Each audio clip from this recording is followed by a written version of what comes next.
And there is a lot of randomness in an injury that we don't know. And sometimes I've been with a player that I wanted to put the finger into something that it was very clear, and then I realized 3 months later that he had a problem with his wife, or he didn't sleep, or his kid for 3 days, and then he got injured. And I said, I've been scratching my head for 1 month trying to do that, and then I found out that this was the real reason. As well, it was a very specific action. We have 3 very similar actions with 3 injuries, 2 groins and 1 hamstring, which is, there is a push when people are trying to accelerate.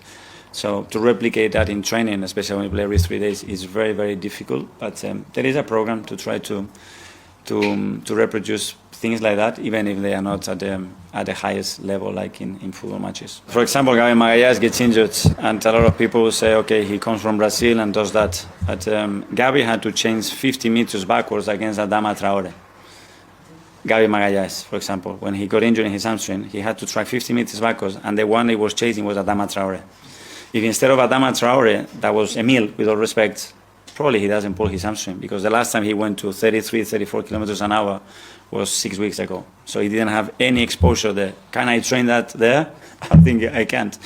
But the game can take you to these circumstances. And maybe before that you had to do 2 very explosive actions, or maybe none. And that's the moment where the muscle and a tendon reacts or not.